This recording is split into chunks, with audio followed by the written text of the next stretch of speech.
Anda menyaksikan Sapa Indonesia Pagi di segmen Kompas Bisnis Saudara. Masih bersama saya Putri Oktaviani. Indeks harga saham gabungan 28 Januari ditutup rontok lebih dari 7% ke level 8.320.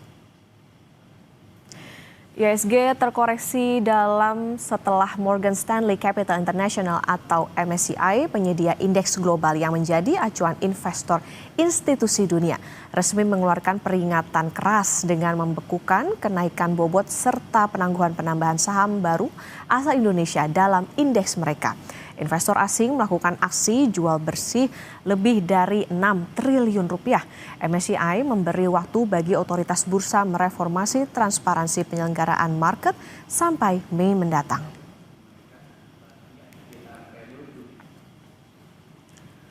Penghentian sementara perdagangan merupakan imbas dari anjloknya indeks harga saham gabungan atau IHSG. Pada intraday perdagangan Rabu 28 Januari 2026, anjlok 8% atau turun 718,441 poin ke level 8.261,78.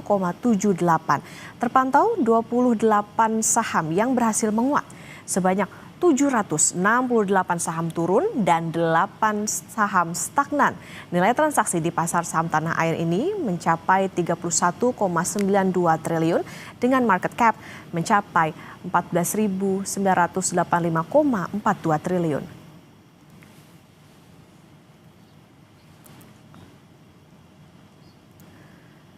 Sementara Menteri Keuangan Purbaya Yudi Sadewa merespon IHSG yang anjlok kemarin, Saudara. Purbaya bilang akan berkoordinasi dengan otoritas jasa keuangan untuk membereskan masalah yang disorot oleh MSCI dan menilai kondisi pelemahan ini hanya sesaat.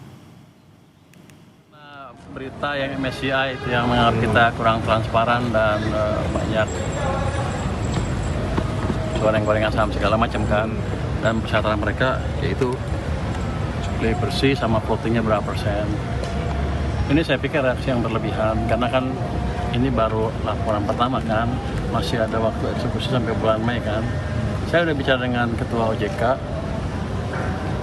dia bilang semuanya akan dibereskan sebelum Mei, jadi ini hanya shock sesaat. Jadi pasti perusahaan-perusahaan itu akan bisa memenuhi syarat MSCI dan akan bisa masuk ke indeks MSCI maupun ya saham yang boleh diinvestasi oleh perusahaan-perusahaan asing global gitu. Kalau untuk saya, yang penting kita perbaiki ekonominya. Kan ekonomi betul-betul membaik. Saya nggak main-main. Menteri Koordinator Bidang Perekonomian Erlangga Hartarto menyatakan pemerintah akan memonitor pergerakan IHSG dan menjadwalkan rapat dengan otoritas jasa keuangan serta pihak terkait termasuk Bursa Efek Indonesia dalam waktu dekat. Menurut Erlangga, penurunan IHSG salah satunya dipengaruhi faktor teknikal termasuk penyesuaian terkait MSCI. Nanti kami monitor dan akan dirapatkan mungkin dengan OJK dan yang lain. Besok lah kita jadwalkan. Pak, ini cuma karena teknis MSCI aja apa memang ada sentimen-sentimen lain sih, Pak? Pertama ada technical MSCI, yang kedua tentu dari BEI Bursa itu perlu untuk melakukan evaluasi. Evaluasi di? Evaluasi mengenai apa yang diminta oleh MSCI. Ya. Ini belum transparan, Pak ya? Apa? Transparansi ya tentu kan kalau transparansi kan itu persyaratan bagi seluruh penyelenggara pasar modal. Jadi itu kan bisa dilakukan improvement dengan mekanisme yang sudah banyak dipraktekkan di berbagai negara. Indeks harga saham gabungan atau IHSG terjun bebas pada pembukaan perdagangan Rabu 28 Januari 2026. Hal ini menyusul hasil pengumuman MSCI mengenai penilaian free float saham emiten Indonesia. Lalu apa dampaknya? Kita akan bahas bersama dengan pengamat pasar modal Universitas Indonesia, Budi Frensidi. Selamat pagi, Prof. Budi. Selamat pagi, Mbak Okta. Prof. Budi, IHSG kebakaran kemarin disebut ini tuh untuk merespon keputusan MSCI interim freeze. Kenapa sebetulnya MSCI ini sedemikian menghentak bursa? Siapa sih lembaga ini? Apa pentingnya untuk bursa di Indonesia? Iya, MSCI itu adalah indeks yang menjadi acuan investor global terutama investor institusi dan ETF asing ya untuk keputusan investasi mereka. Jadi mereka mendasarkan pada mandat indeks ini untuk investasi di saham apa, di negara apa, dan berapa besar. Sehingga begitu dilakukan freezing, ini berarti tidak akan ada lagi saham-saham kita yang masuk ke dalam indeks ini dalam 4 bulan ke depan. Dan ini ya sudah tentu membuat mereka yang sudah mengantisipasi beberapa saham akan masuk, keluar, dan mungkin juga beberapa saham yang masih dalam indeks ya kan tidak akan dilakukan perubahan dalam 4 bulan ke depan, mereka juga berusaha untuk mengurangi. Demikian. Oke, ini tentunya akan berdampak pada bagaimana saham-saham di Indonesia. Nah, Prof Budi, seberapa besar pengumuman MSCI ini untuk mempengaruhi aliran dana asing? Karena kalau kita lihat kemarin outflow-nya sehari lebih dari 6 triliun, Prof. Iya, kemarin kita saksikan 6,2 triliun sehingga hingga year to date yang tadinya masih net buy, ya, net inflow itu menjadi net outflow 3,7 kalau tidak salah. Jadi memang kita harus akui bahwa nilai perdagangan atau transaksi harian kita di bursa saham itu 35% sampai 40% masih oleh investor asing. Dan itu pun dengan porsi asing yang cukup besar, walaupun sudah menurun dibandingkan katakan 5-10 tahun lalu, itu transaksi harian kita hanya 1,1 billion US dollars per hari dan kalah dibandingkan Malaysia yang Thailand yang 1,3, Singapura 1,2, kita nggak usah bicara India yang sudah belasan triliun ya, kemudian negara-negara Asia yang maju seperti Taiwan, South Korea, Hong Kong, Jepang, dan China. Jadi memang kita berkepentingan sekali untuk memastikan atau membuat begitu banyak emiten kita masuk ke dalam indeks ini ya, karena ya tentunya ini akan membuat banyaknya capital inflow dan juga banyaknya investor asing masuk ke dalam saham-saham yang di bursa kita, emiten-emiten kita, seperti di banyak negara lain, negara-negara yang setara dengan kita lah, G20 gitu ya, ataupun emerging market secara umum ya. Oke. Prof Budi, ini mungkin untuk gambaran sebetulnya kalau dikatakan tadi begini, outflow-nya dana asing itu kan sampai 6 triliun. Seberapa besar sebetulnya ini bisa mempengaruhi IHSG kalau dibandingkan dengan proporsi investor dari dalam negeri begitu, Prof? Investor dalam negeri kita bicara yang menentukan adalah nilai transaksinya itu masih lebih besar ya, sekitar 60 sampai 65, tetapi ya kita bicara dana asing ini mereka relatif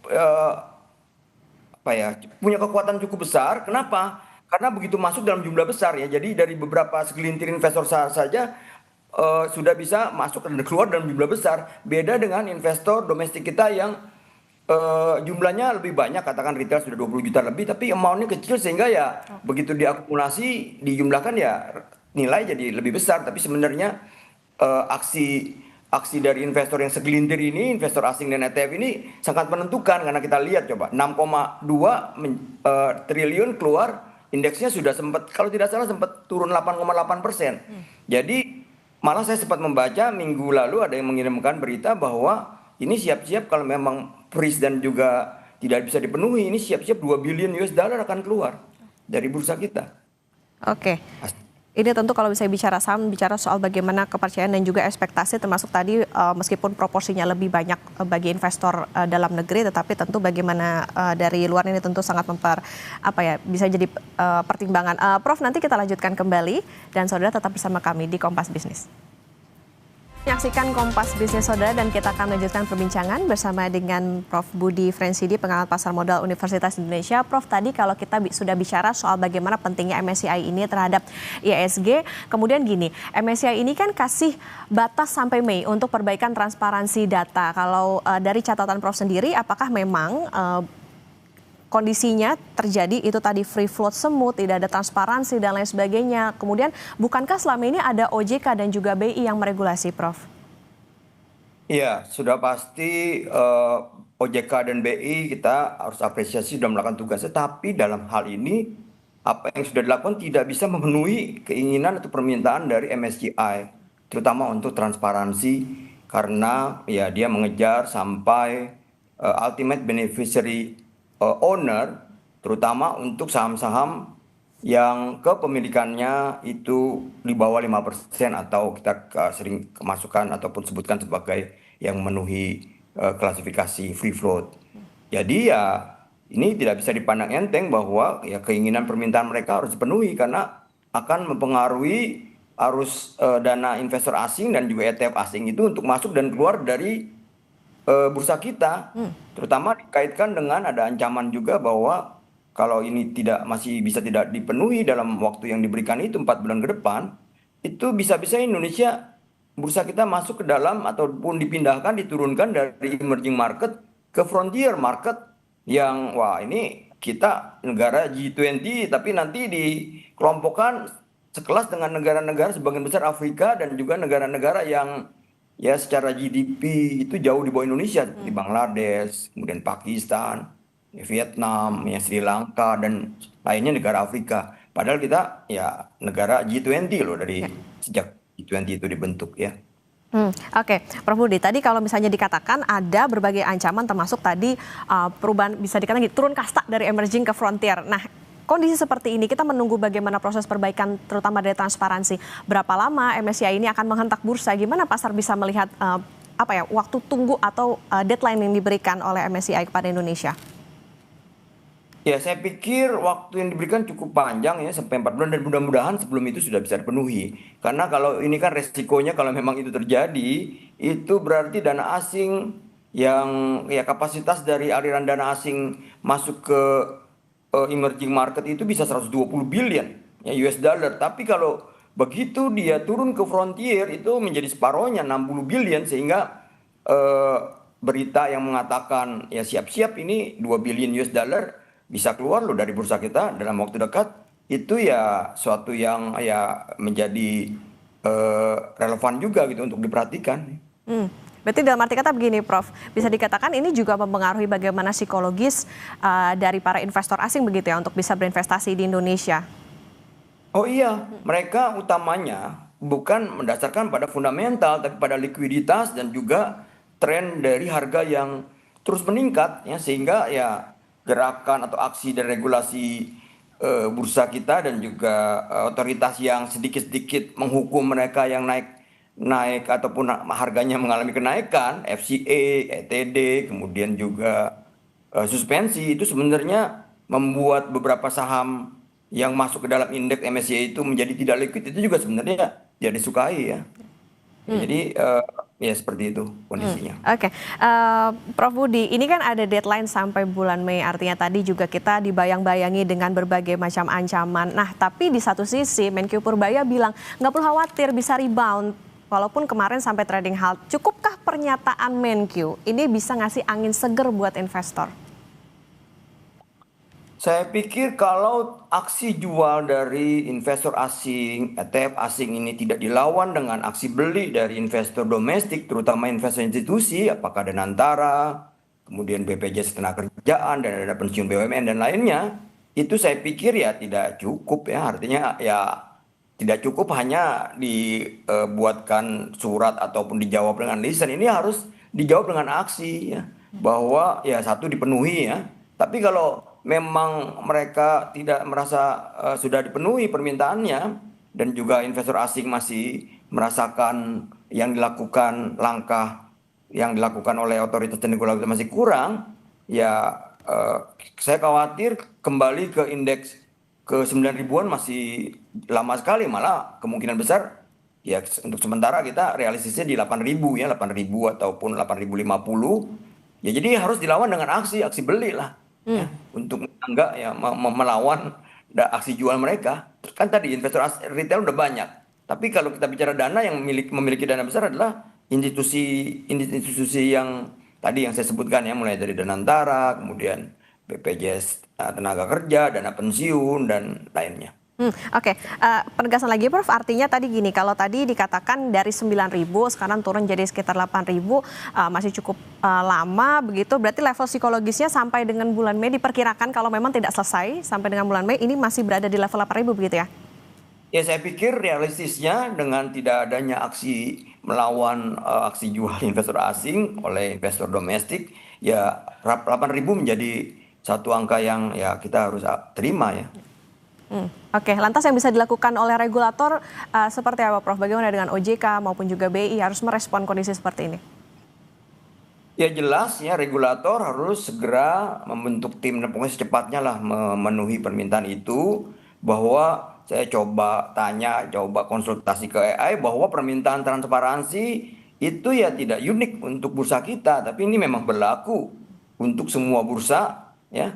Jadi tidak ada inilah pilih-pilih dalam hal ini ya si Bursa Efek dan regulator kita juga ya harus comply ya, berusaha comply dan memenuhi permintaan mereka dan tidak bisa memandang enteng karena ya begitu peraturan ketentuan yang dibuat oleh otoritas dan regulator kita tidak disukai, ya inilah nanti akibatnya katakan ya sedikit sekali saham-saham kita, bursa kita yang masuk ke dalam indeks MSCI dibandingkan negara tetangga, apalagi negara G20. Ya.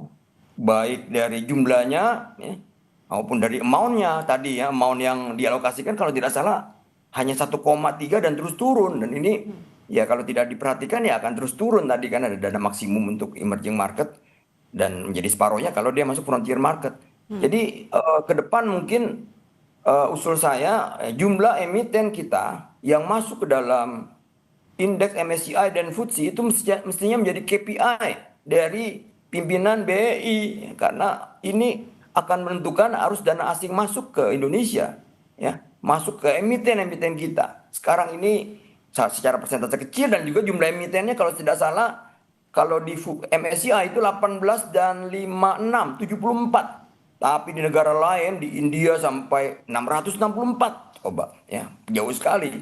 Bahkan di Singapura juga sudah sampai 200-an ya. Kemudian di Thailand juga lebih besar dari Indonesia. Kita tidak usah bisa bicara negara-negara yang memang sudah masuk negara maju seperti Taiwan, Korea Selatan, Hong Kong, sampai China itu sudah angkanya sudah 800-900 emiten yang masuk ke dalam indeks MSCI baik big and large and mid maupun yang small cap.